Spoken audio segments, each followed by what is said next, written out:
வாழ்க வையகம் வாழ்க வளங்கள். ஒரு வாழ்த்து குருவே துணை. சிந்தனையை உடல்நலத்தை சீரமைத்து உயிர்ந்த குருவே வாழ்க வளங்கள். அன்பில் அனைவருக்கும் எனது வணக்கம் வந்து வாழ்த்துக்களும். ஆசான் அருட்தந்தை அவர்கள் அருளிய வாழ்க்கை மலர்ந்தின் புத்தகத்திலிருந்து நாளொரு நற்சிந்தனையாக மார்ச் 20ஆம் நாள் இன்று தவத்தின் பயன்கள் 10 என்ற சிந்தனையை மகிழ்ச்சி அவர்கள் வழங்கியுள்ளார்கள்.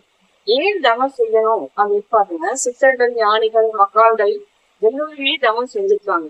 அவங்களெல்லாம் நம்ம இந்த நாள் வரைக்குமே நம்ம பேசிட்டு இருக்கோம். மகான்கள், விஜயகாந்த், நிறைய மகான்களையும் நம்ம பேசிட்டு இருக்கோம். அப்போ அவங்க வழி நம்ம ஏன் இந்த நாளையுமே நம்ம வந்து கவனிக்கிறோம், நம்ம பேசுறோம், அவங்கள பத்தி சிந்திக்கிறோம் அப்படின்னா அவங்க அவ்வளவு தவம் பண்ணிருக்காங்க, ஒரு நல்லது செஞ்சு நல்லது அனுபவிச்சிருக்காங்க.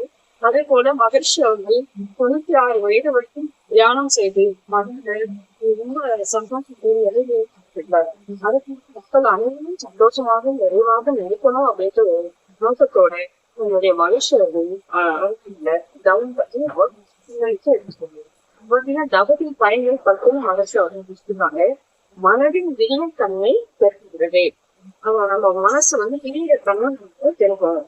தவம் செய்ய செய்ய நம்ம மனதில் அழைப்புகள்லாம் குறைஞ்சோம். அப்போ குறைய நம்ம என்ன செய்யணும் செய்யக்கூடாது அப்படின்னு நம்மளுக்கு தெரியும் அப்படின்னு சொல்லிட்டாங்க.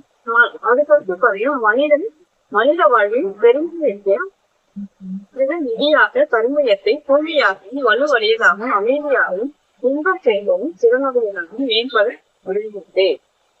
இது பாத்தீங்கன்னா நிச்சயமா நம்மளுடைய கருமையை தூய்மைப்படுத்தணும் அப்படின்னு பாத்தீங்கன்னா நம்ம கருமையில எவ்வளவுதான் மூன்றுக்கு வழியே அதெல்லாம் நம்ம மேல்பதிவை போட்டு நம்மளுடைய தவம் செய்து நம்ம வந்து அதை நல்ல முறையில நம்ம இயங்க செய்யணும். எப்படி நம்ம தவம் உட்காருறது மட்டும்தான் தவம் செய்யறதுனால நமக்கு திசைகளோ நேரமும் நேர திசை 4 திசை சொல்லுவாங்க, மேற்கு வடக்கு தெற்கு கிழக்கு. அந்த 4 எந்த திசையிலும் நம்ம ஓகே தவம் செய்யலாம். இந்த திசையிலதான் உட்காரணும், இந்த இடத்துலதான் உட்காரணும், இந்த நேரத்துலதான் உட்காரணும் அப்படின்னு கிடையாது.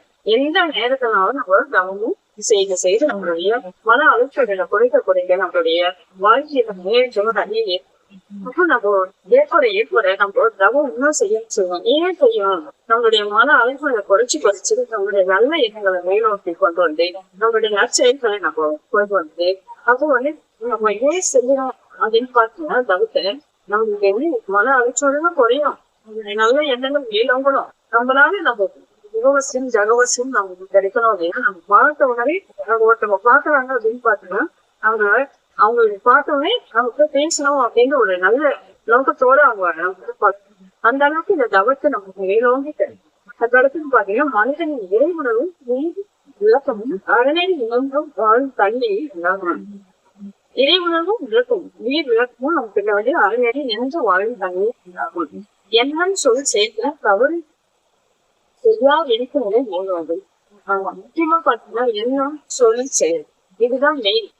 மூணுமே நம்மளுடைய தவறான விழிப்புணர்வை வந்து தவம் செய்ய ஏன் எண்ணம் என்றோம், ஏன் இந்த சொல் சொல்றோம், ஏன் இந்த செயல் செய்யறோம் அப்படின்னு ஒரு தத்துவ மூலியமா நம்ம வந்து ஒவ்வொன்றும் ஆராய்ச்சி பண்ணிட்டு ஆராய்ச்சி பண்ண நம்ம உடனே ஜீவனாடி வழிய நினைச்சு வந்து நமக்கு சேவாகும்.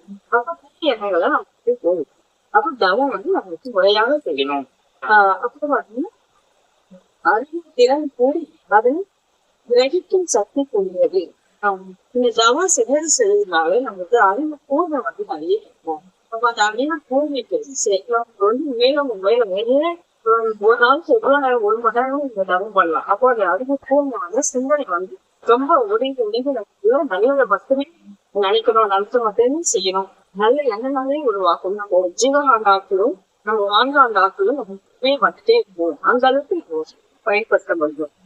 ஒத்து போதல், கருத்து கொள்ளுதல், சகித்து கொள்ளுதல் போன்ற பண்புகள் பாத்தீங்கன்னா ஒத்து போடுது. மனசு வந்து எந்த நிலையை நம்ம வைக்கணும் அதை வந்து சகிப்பு தன்மையோட நம்ம இருக்கும் போது நல்ல பண்புகளா சொல்றாங்க. அதுபோது செய்திகளுக்குரிய தவறுகளையும் நம்மிடம் இருக்கக்கூடிய தீய குணங்களையும் கலைந்து தூய்மையை பெருக்கிக் கொள்ள துணை புரிகிறது. இப்போ நம்ம தவம் செய்ய செய்ய நம்ம அப்பப்போ நம்ம நினைச்சு அந்த கருமைய தூய்மையும் நம்மளுடைய தவறான எண்ணங்களையும் மாற்றி அமைச்சு கொள்ள முடியும்.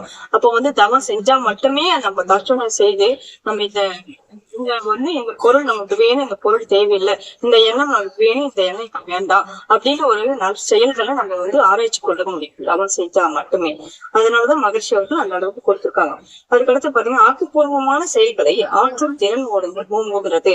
ஆக்கப்பூர்வமான எந்த செயல் செய்யணும் அப்படின்ற ஒரு ஆக்கப்பூர்வம்னா நம்மளுக்கு இந்த செயல் செய்தா இந்த விளைவுகள் கிடைக்கும் அப்படின்னு ஒரு அறிவு நமக்கு உணர்த்த முடியும். அதனாலதான் ஆக்கப்பூர்வமான செயல்களை செய்ய முடியும் அப்படின்னு கொடுத்திருக்காங்க. இதுக்கு அடுத்து பாத்தீங்கன்னா தன் அமைதி, குடும்ப அமைதி, சமுதாய அமைதி மூலம் உலக அமைதிக்கு வழிவகுக்கிறது. இப்ப நம்ம தவம் செய்வதனால ரொம்ப அமைதியா இருக்க முடியும்.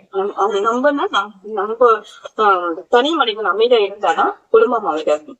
குடும்பம் அமைதியா இருந்தா நம்மளுடைய சமுதாயமும் அமைதியா இருக்கும். அப்ப அந்த அளவுக்கு நம்மளுடைய மகிழ்ச்சி அவர்கள் கொடுத்த தவத்தை நம்ம மேலும் மேலும் செய்ய செய்ய நம்மளுக்கு நல்ல விளைவுகளும் நல்ல செயல்களும் நம்மளுக்கு கிடைச்சிட்டே இருக்கு. இப்பொழுது நடக்கக்கூடியதையே நினைக்க செய்து நினைத்ததையே நடக்க செய்கிறது. இப்ப பாத்தீங்கன்னா தவம் செய்யறதுனால நம்ம என்ன நினைக்கிறோமோ அது கண்டிப்பா நடக்கும். அப்ப நடக்கிறதுதான் நம்ம நினைப்போம், நினைக்கிறதான் நம்ம செய்வோம்.